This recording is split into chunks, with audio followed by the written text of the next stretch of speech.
Welcome, everyone. Thank you for joining Discover Mind-Body Medicine today. Today, I'm going to be talking about two of my favorite subjects, the science of stress and the new science on brain networks and how they intersect. For those of you that don't know me, I'm Laura Stuve. I'm a PhD molecular biologist and biochemist, and I'm the co-creator of the Body Intuitive System. So, mind-body medicine, what is that?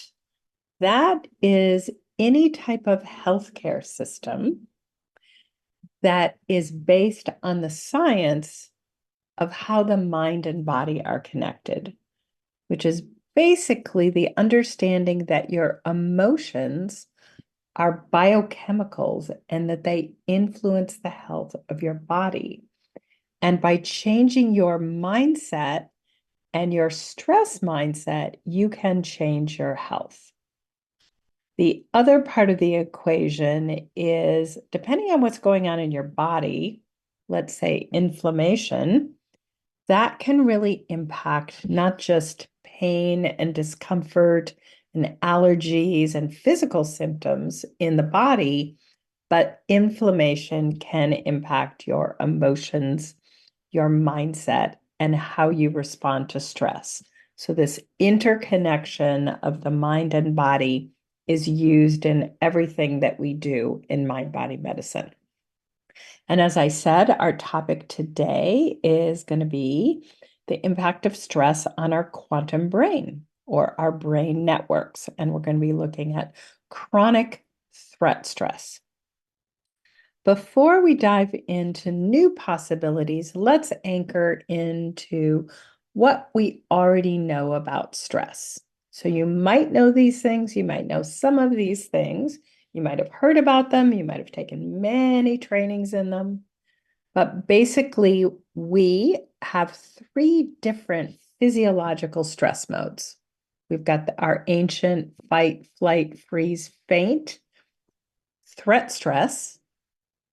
We have tend and befriend, where we work together with others to solve our stressful life issues. It's about bonding and connection and trust. And then we have challenge mode, which allows us to realize that whatever's in front of us, whether it's financial or relational or work or health issues, we're not going to die in the next 15 minutes. And that allows us to reframe our stresses as challenges. Many of us get stuck in this state of threat stress, which is not very good for your brain or your body. It shrinks the memory centers of your brain, hippocampus, and age accelerates your whole brain. And nobody wants an age accelerated brain. One of the reasons why it age accelerates your brain is because stress and inflammation are one response physiologically. When you are stressed, inflammation gets turned on, and that's inflammation in the body and the brain. And that inflammation basically starts to wear the body down. It age accelerates you. The other interesting understanding of stress that I like to bring in is it's actually not adrenaline, the hormone adrenaline that activates us into fight or flight. Your brain, when it detects threats, it immediately lets the bones know, and it is a bone hormone, osteocalcin, that pauses the parasympathetic nervous system. It's like, nope, we can't relax. So it sets the stage for adrenaline to activate the sympathetic or stress mode. So it is actually a bone hormone that is the first fight or flight communicator. Okay, so that was just our recap of things we might know about stress. Now we're going to take this into the exciting territory of the brain networks. So, stress and your quantum brain This image here is an actual fMRI photograph in the background. And each color represents a whole set of brain areas that activate together, a brain network. So, what does the science of stress and brain networks tell us? When you are in acute stress, that's a threat stress. You're running from a real danger, for example. That your brain networks change. They temporarily restructure, and that is totally correlated with the cortisol stress response. When the cortisol goes back down after the danger goes away, the brain networks reconfigure to their relaxation state. However, if you're in a state of chronic stress, or if you've gone through something traumatic, both of these rewire the brain networks. That is this color of brain areas that all activate together shifts into a new normal. But the good news is you don't need to be stuck in these network patterns of either trauma or chronic stress. They can be remodeled. They can be updated with the tools that I'm going to describe today. So before we go into more on brain networks and stress, let's all get on the same page as to what do I mean by this term brain network? So if you look at this image above, these are actual fMRI images from a scientific paper. You can see these glowing yellow and red and orange brain areas. They are brain areas that light up at the same time, which means they activate synchronously or in a state of coherence if we're looking at the waves emitted from our powerful brains, which means that these brain areas are part of a team. They always work together to do the set of functions that the network is responsible for. So this is another computer graphic rendering of brain images, brain network images. So if you look at down below, like all the pieces in this bright green, even though they're not all together in the brain, they activate at the same time. They are networked. Okay. So this network in our brain allows us to respond very quickly, very dynamically to the world around us that is different at every moment, so that we know how to be in the world, behave appropriately with other people, and to do things like, brush our teeth or make breakfast. And this whole array of networked brain areas has been mapped by a large-scale research project, the Human Connectome Project. And one of the amazing things about these network images is they are visualizing the brains of living people. So they took a few hundred people, they got them all to do one thing, and while they were doing that thing, let's say singing a song, they visualized what networks were active, what brain areas lit up.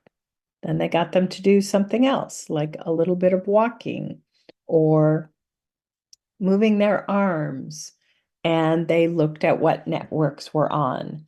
So they're visualized in living people with MRIs, functional MRI instrumentation. So these are fMRI images of living brains where at the default mode network that I'll be describing just a minute is activated. Okay, so that's what brain networks are. Let's talk about what a brain network looks like when it's healthy and when it's not. Okay, so a healthy brain network, one, is networked together. The worst thing for a network is to be is to fall off the network. It's like when your internet goes down and you're no longer part of the World Wide Web. So a healthy brain network is both networked and it's in a state of coherence, which is a harmonious state for a brain network.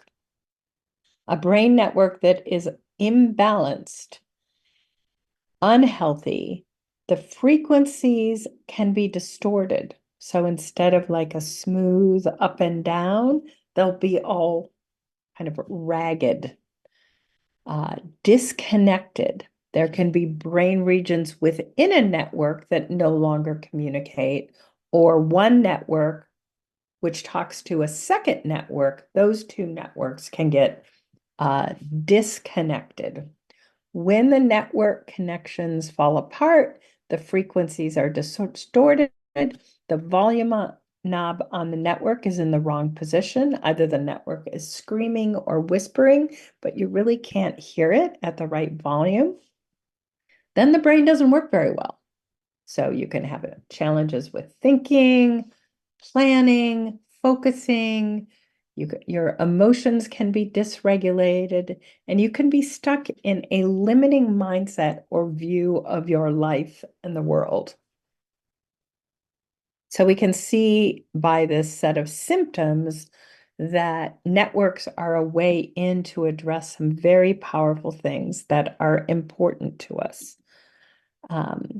When your brain network is out of balance, that is a characteristic of people that have PTSD, other types of mental and emotional health issues, generalized anxiety disorder, major depressive disorder, bipolar, schizophrenia, OCD, autism is characterized by specific brain network imbalances. You will see it in anyone that has a hard time remembering things, as well as people that have neurodegenerative conditions like Alzheimer's. And if you are attention challenged, the signature of that will also be in your brain networks.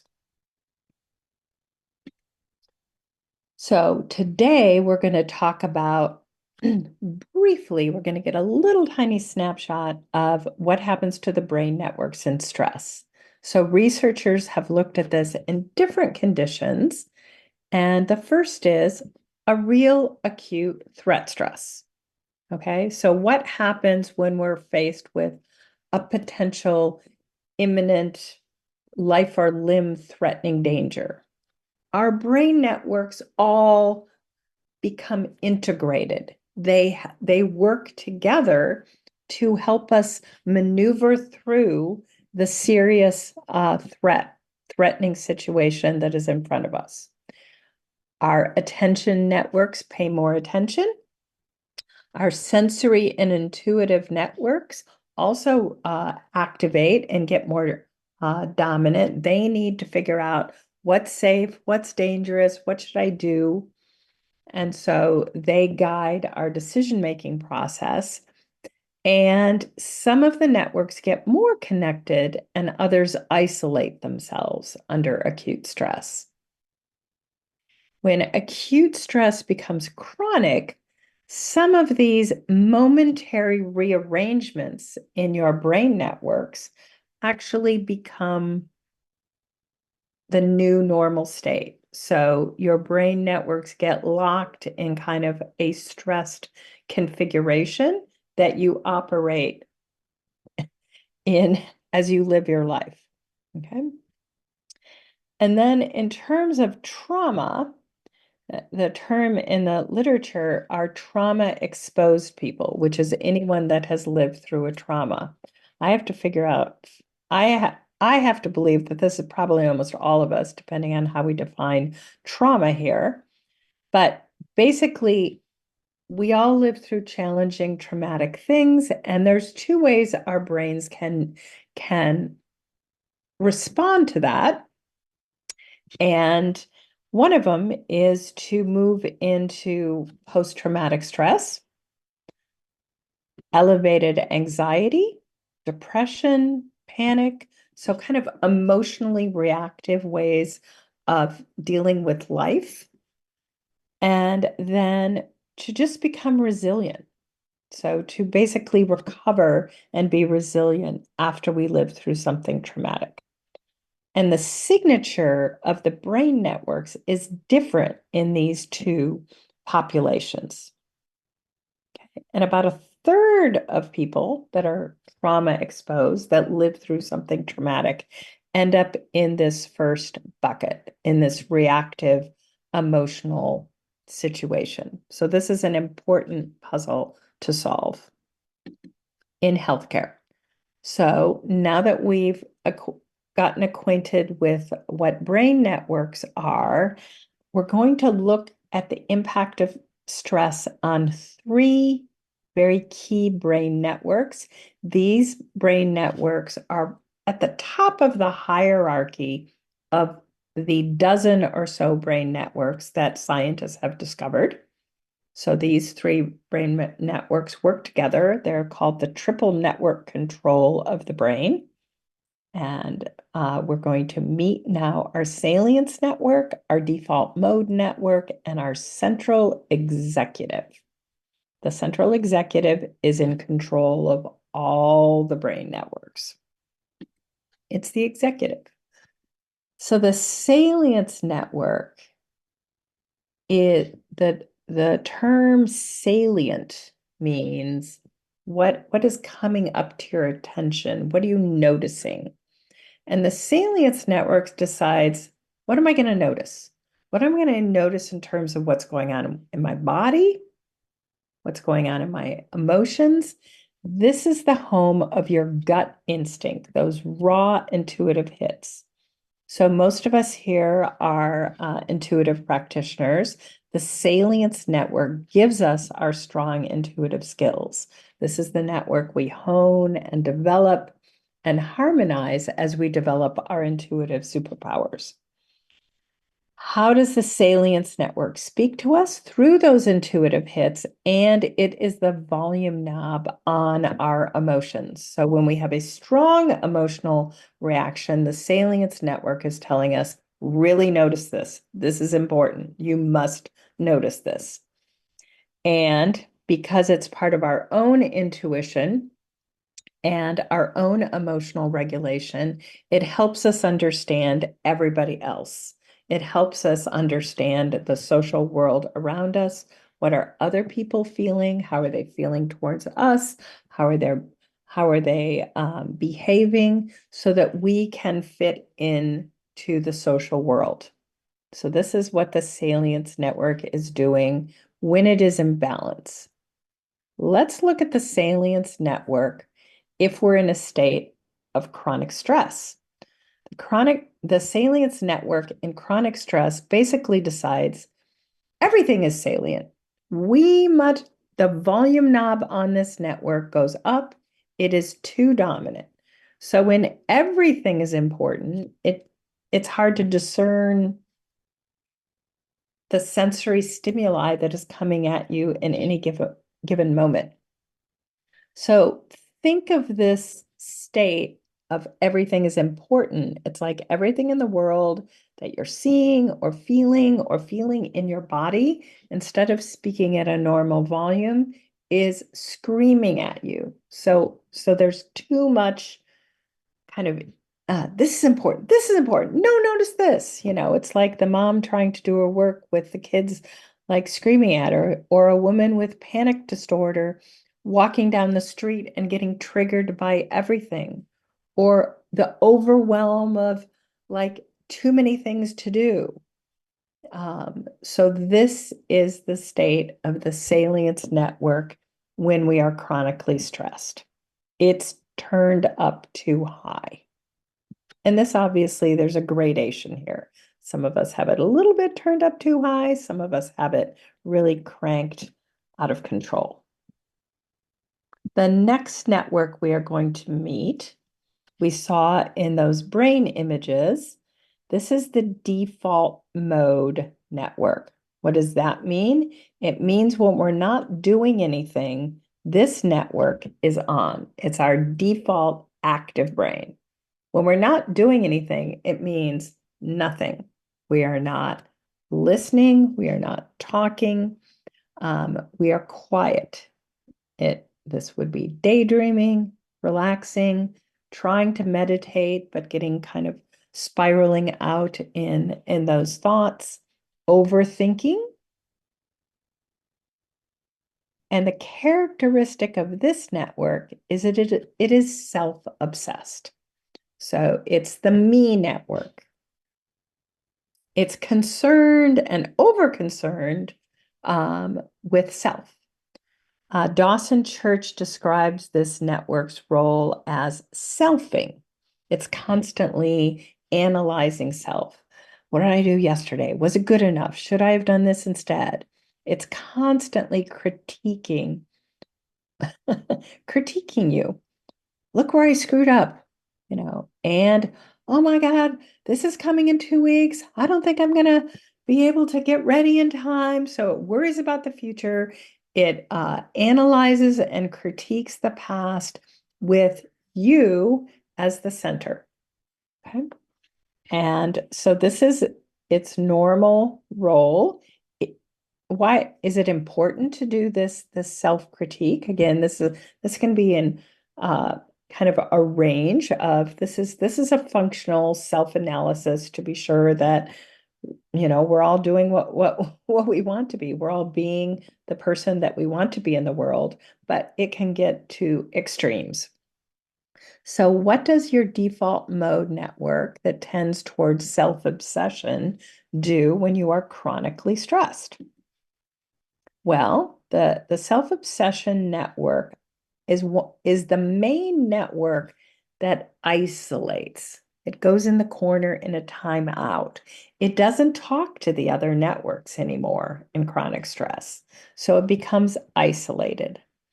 And when it's isolated, it means the executive oversight, the executive controller of the brain can no longer say, all right, time to stop self-obsessing. Okay, that'll be enough for right now. Okay, it's very isolated.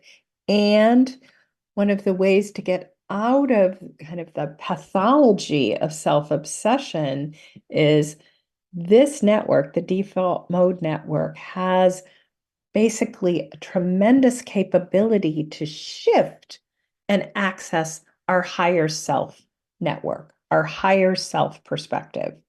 And if it's disconnected, it can't get to the higher self. It stays in it's all about me, self-obsession. Okay. So when it doesn't talk to the other brain networks, this network should be completely off, like not a whisper of anything going on as soon as you start doing something.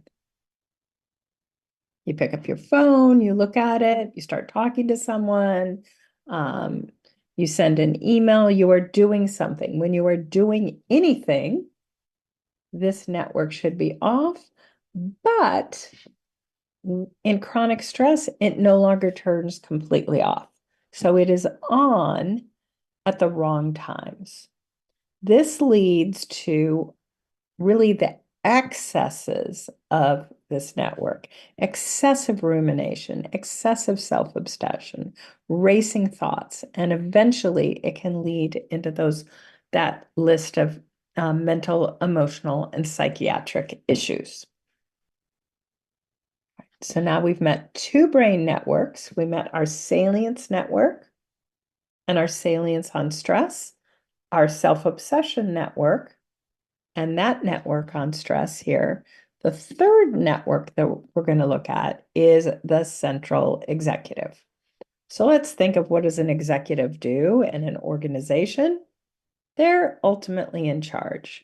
So your central executive network organizes everything you do.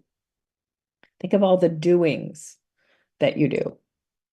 It is very directed. It course corrects. It's like, we want to go this way. Oh, we veered out this direction. Let's course correct and go where we really want to go. In big picture goals and in, I'm scrambling some eggs and making breakfast. What do I have to do? One egg just fell on the floor. So on a small scale and on a big scale. and it is the decision maker. It's like, this is a little bit better choice than this. Let's go with this. So that's your central executive's core job description. We're not going to look at this network, chronic stress. What we're going to look at this network's role in stress management and becoming resilient to traumatic things that you live through. So this network is working well. It is guiding the two networks that we just talked about so that we can discern what's up, so that we don't get overreactive, so that we don't get isolated and self-obsessed. It helps us figure out in the face of any stressor or any life situation, this person, this situation, this event, the sensory stimuli that I'm experiencing, this decision, it bins things into these three basic categories. Is this dangerous for me? Am I safe here? Or is there an upside or a reward? Okay, is there a possibility of something that I really want in this dynamic?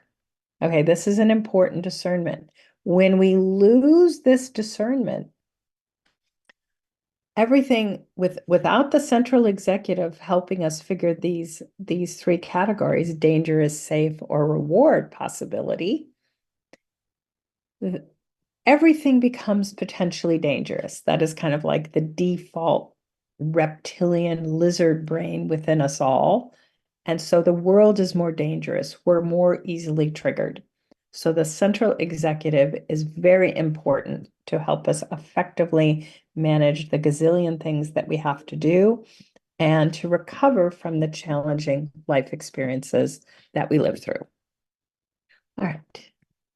So that was my little mini introduction of an area that I find fascinating. I hope you did as well, on brain networks and stress, kind of extending your understanding of how your nervous system dynamically responds to the world around you.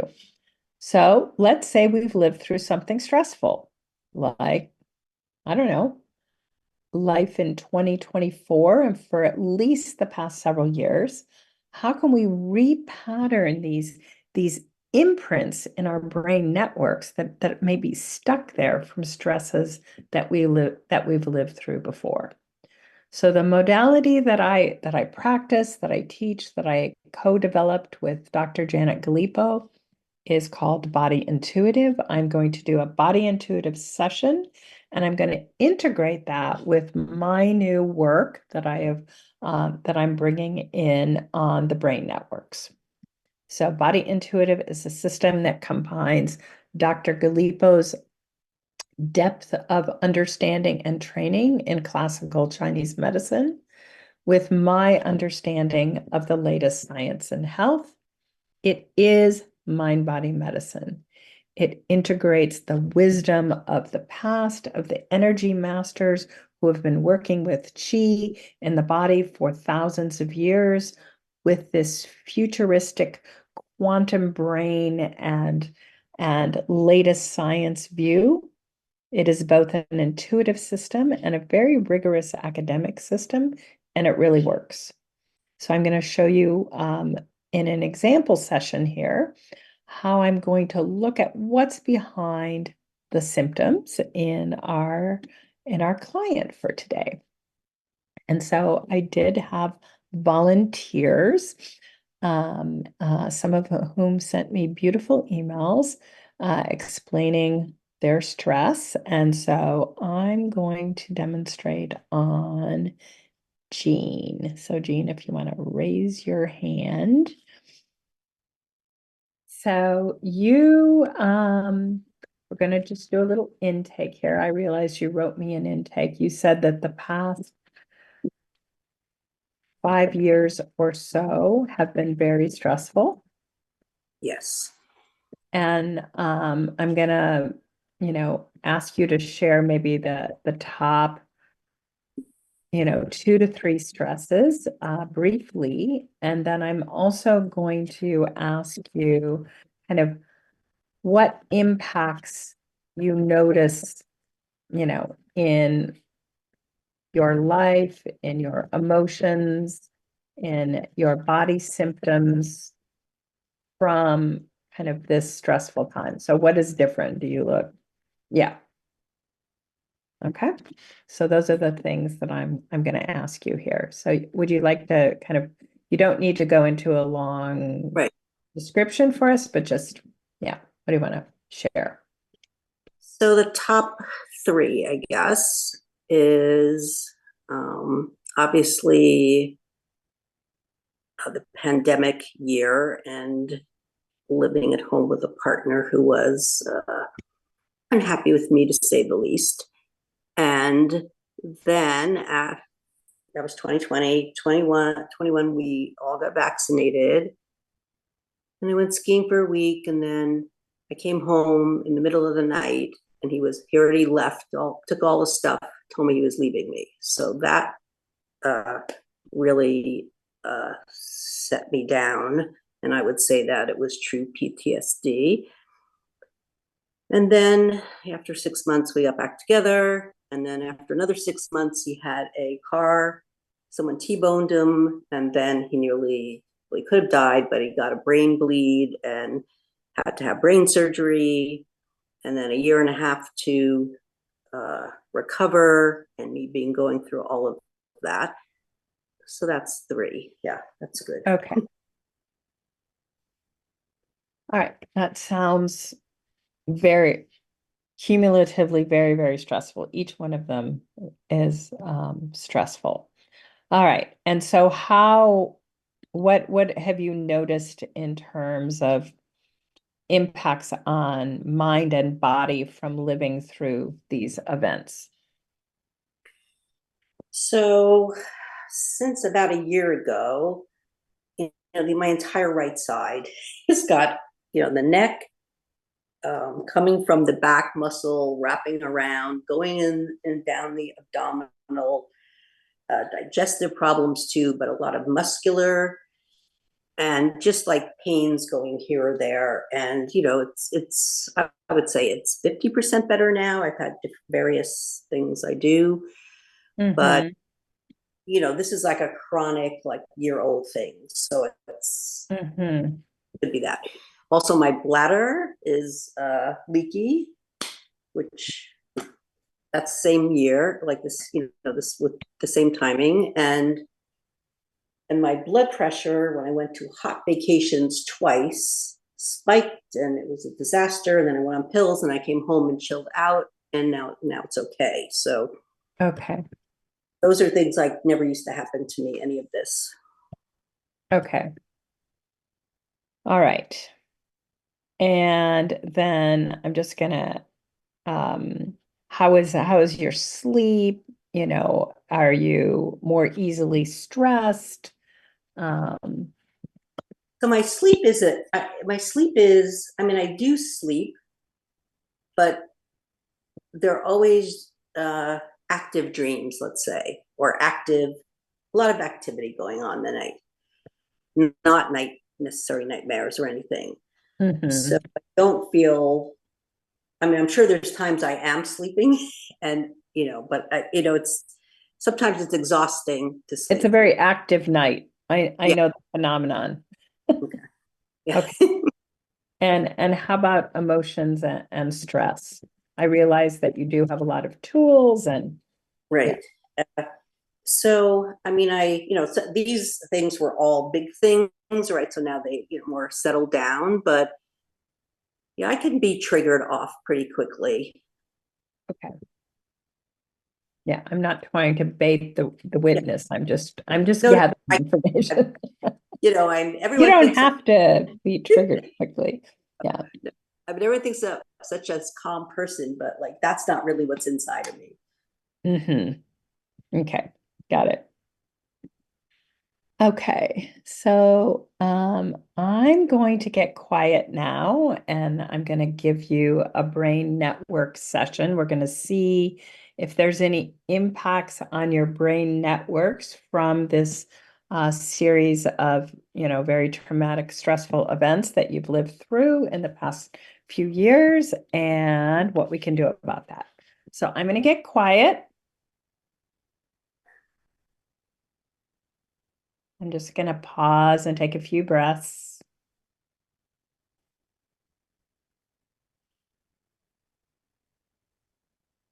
This allows me to listen to my salience network, which is kind of serving things up intuitively. So you could think of that network as coming on saying, I've got the answer.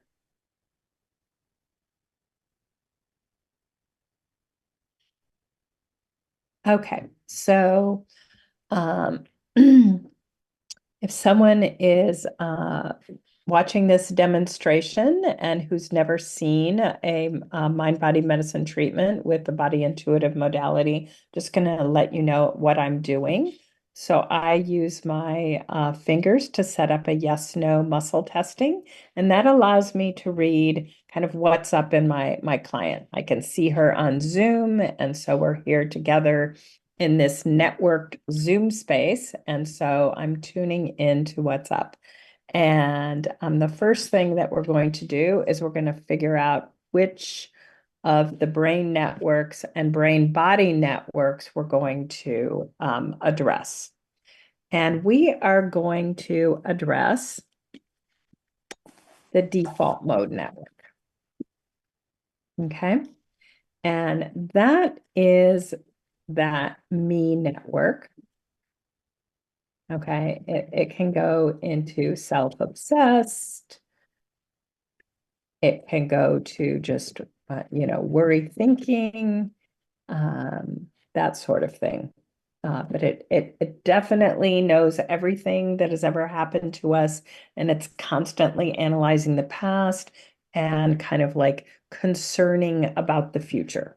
Okay, so that is the network that we're going to be at. And the information that I'm getting about this network, there's a whole set of things that might come into play here, is it needs to be kind of like we need to reconnect it to another network. There is another network that it's kind of out of sync with or not strongly connected to. Okay, so I'm just going to listen and figure out what this network is. And the second network is the limbic system network. So this is not one of the ones that we talked about.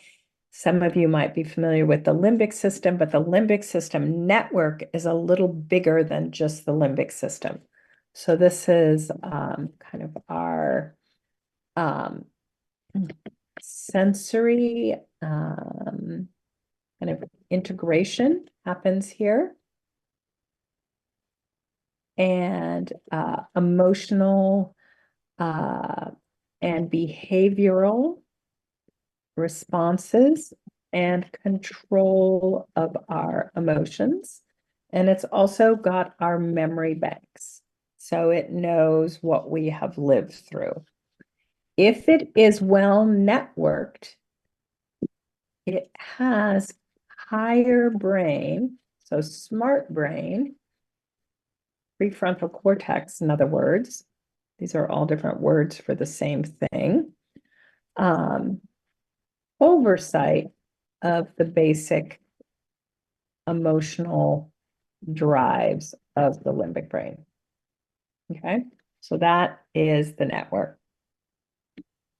That is my brief descriptor of the network for you.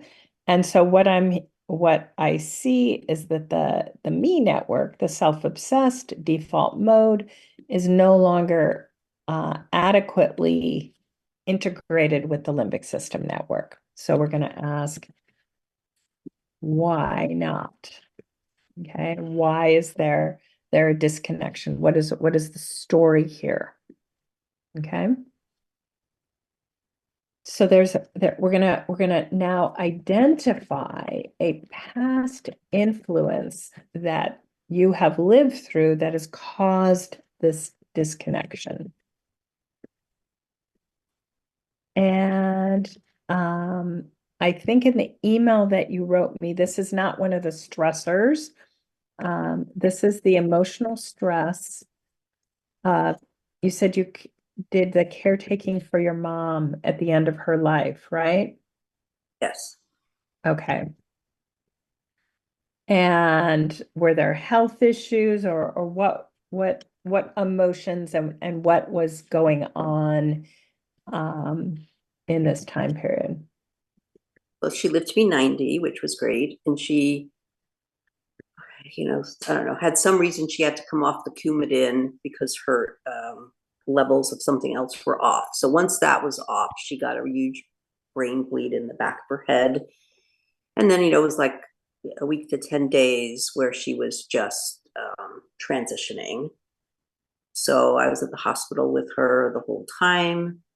And then, like, the last, I don't know, maybe 4 days, she wasn't conscious, but like, she could hear a bit. So I was with her. We had some aides there too. I slept there next to her. And, I was lucky enough that she did transition while I was still in the room. And I watched her just go to peace. But, and I mean, I loved this experience at the time, but it was really hard. Mm-hmm.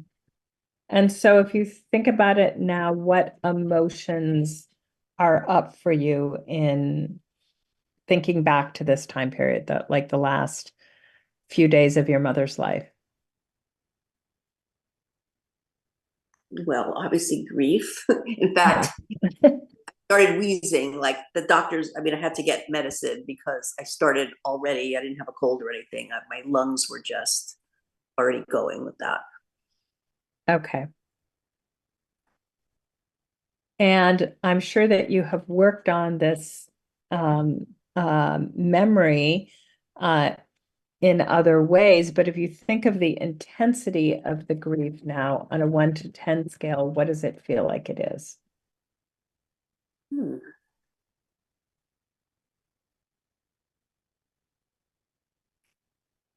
don't know. I didn't think it was that high, but it could be around 8. Okay, What, so what do you?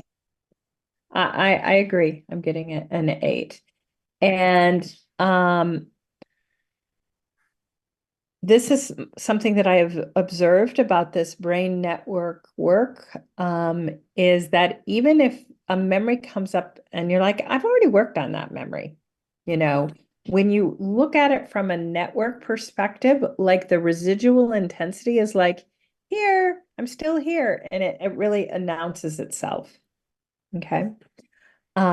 So it is this stress that caused this kind of disconnection between the default mode network and the limbic system network, which actually would have made it harder for you to live through the subsequent stresses that you described in your intake, because you already like the emotional kind of control system of the body was disconnected from the kind of uh, yeah, Yeah. this Was network. What is the positive role of the default mode network?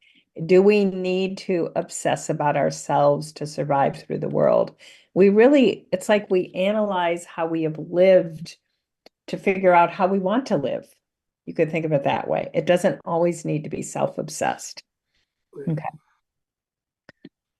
All right.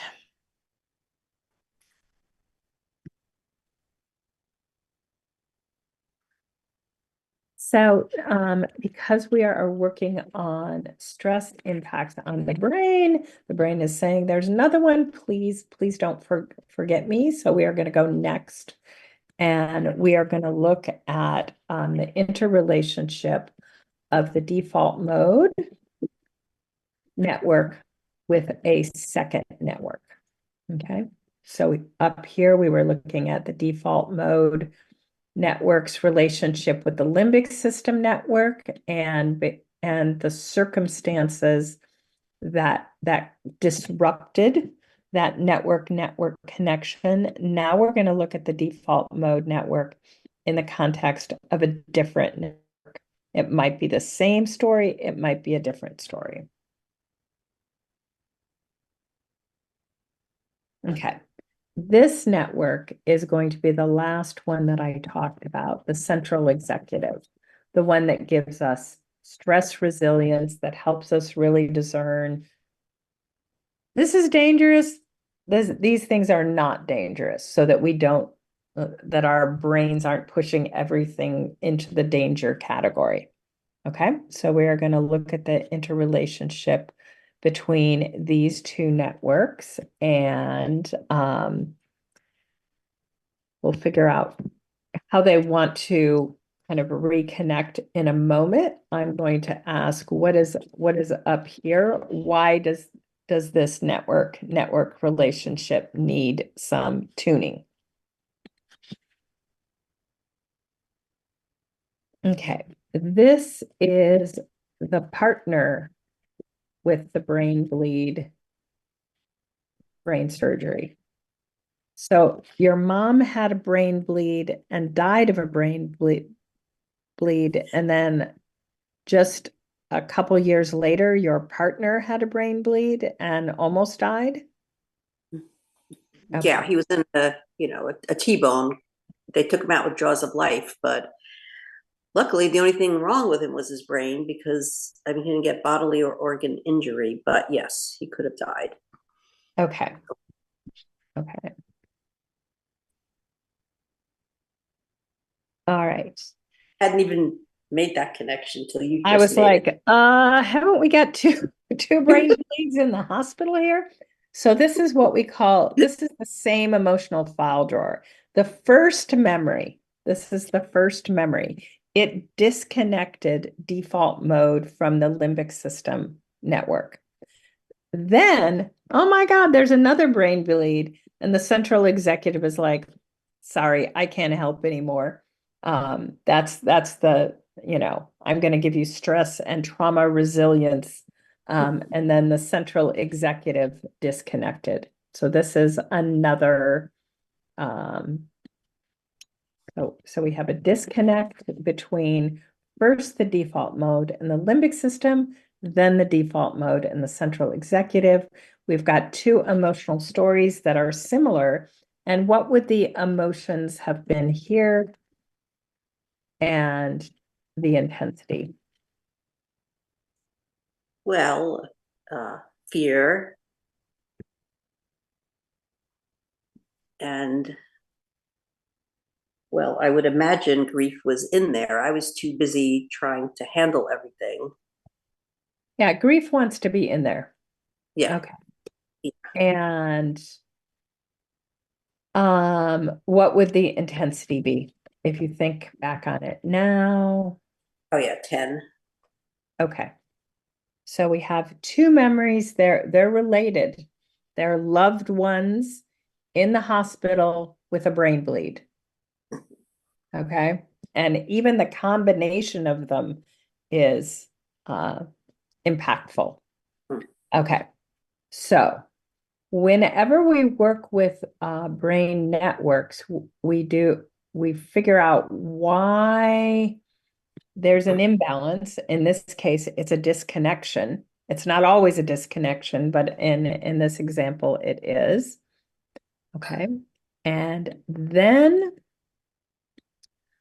we have to find a time when the networks were well connected and working well, so that we're going to basically remember, we're going to repattern a time with healthy connection between default mode, limbic system network, so that they're well connected, and default mode being connected into the central executive that governs everything in the brain. So we're going to find a repatterning moment. Okay. It could be a moment that lasted for 10 years. It could be a moment that lasted for 10 minutes. It just has to be something that is meaningful to you. Okay. So I'm going to get quiet to give you some guidance here on the type of moment that we're looking for.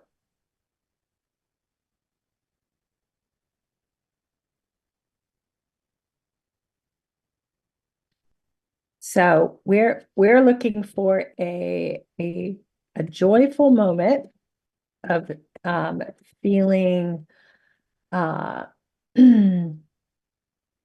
of connected to both your partner and your mom. So we're going to go back and a moment when they were both present. Is there a moment like that? It could be like a picnic or a family gathering or a dinner or, a visit or. Well, many, many, many holidays. Let's say a certain Thanksgiving one. Okay, so you've got a specific Thanksgiving memory. Mhm. Okay, so that is the memory that you are going to use to tune into. First, we're going to need to clear the stress of these two memories, and then we are going to go um, uh, do a reclaim. So this is our repatterning joyful moment. Okay, because this is a time period that the default mode is going to go, oh, that's how I used to be connected to the limbic system and the central executive. I'll just do that again. Okay. And that's how easy this is. So, okay. So we're going to, there's nothing more we need to throw in the mix here. We're going to activate the session. You know the sweeping breath, Jean. So you can go ahead and start doing that. I am gonna, we don't I'm need going to any reason. clear. So Should I? you start with your head to the right. I want you to first go back to the grief at the Okay. end of your mom's life. Okay. Okay. And every time you exhale, as you sweep from the left back to the right side, you're releasing a layer of that grief.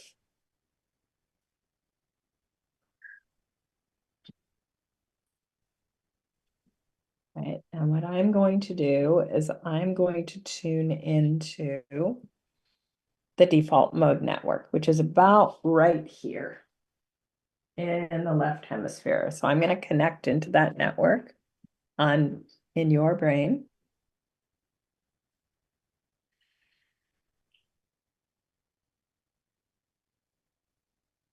So first, I just want you to just exhale out, keep clearing out the grief.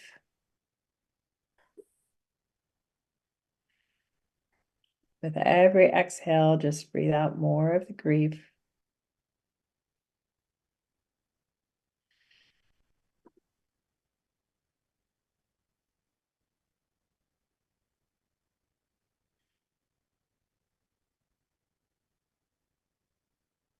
And whenever you're ready, go to the second memory of your partner after the car accident. He's got a brain bleed in the hospital now. They're wheeling him into surgery. You're going to release the fear and the grief coming up.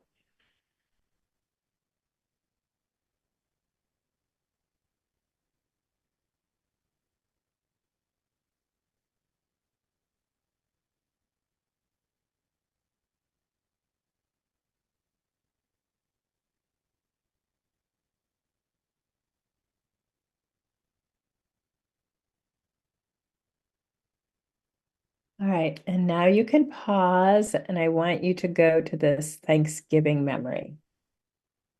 Your mom is there, your partner's there. You can go to anything you remember, really tune into your emotional state, your connection with both of them and with anyone else that was there. We're tuning into the default mode's relationship at that time with both the central executive and the limbic system network. And you're breathing that back in. You're reclaiming that moment. It's like you're just activating that memory with your breath. Okay. And while she does that, I'm going to tap on these different zones of acupoints to get this whole session running through.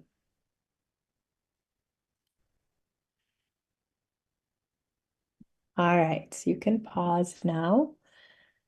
And so, how did that go? There was a lot of grief in there. A lot of grief. Yeah, I'm sure. So what does the intensity feel like it is now? Let's see.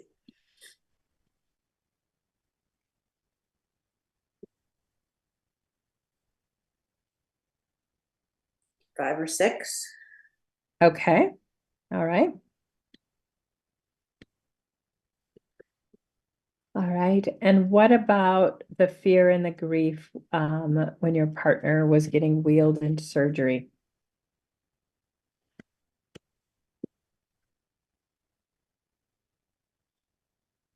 4. Okay. All right. So both of those, they're not 0, but they've come down a lot. And were you able to really connect into this memory, a joyful moment when they're both there, you're connected to them both? I could. I don't know that I could get 100% there because, like, I haven't felt that joyful. Uh-huh. So that is the homework, to remember the joyful moments. You can move beyond the Thanksgiving memory. You can move to memories with just one or the other or both. But and you can do more of the sweeping breath to clear the emotional charge. Um, but always top it off with more time spent on joyful moments. Okay. It is the repatterning of the joyful moments that is the magic. So I that was the feeling default mode network can remember, oh yeah, this is how I used to talk to the limbic system network. Oh yeah, I used to let the central executive boss me around, rein me in. So, all thanks. right. Thank So you. you let me know how it goes, Well, and you can see everyone, we did not work on those body systems. In a longer session with a client, I might do that, but I wanted to just demonstrate just the beautiful simplicity of the brain network work. So thank you again, Jean. thank you. All right. Our memory's always connected when looking at different networks. Um, Often the imbalance in a network is because of a memory. It's because of a stressor, a trauma, something that we've lived through, but it's not always a memory. It can be an infection.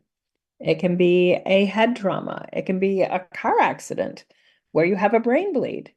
Yeah. So there are different stories that throw off the harmony and the connections between um, the brain networks.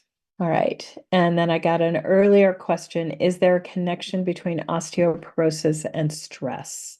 I do not know that literature off the top of my head, but I wouldn't be surprised. Okay.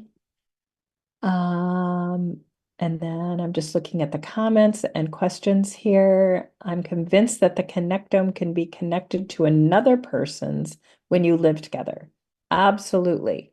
So these brain waves don't stop at the surface of our skull, just like the electromagnetic field of the neural network in our heart extends out 15, 20 feet. It can be. Um, The neural networks in our brains are our energy fields, and people, our energy fields, the other impact the people around us, and vice versa. Absolutely.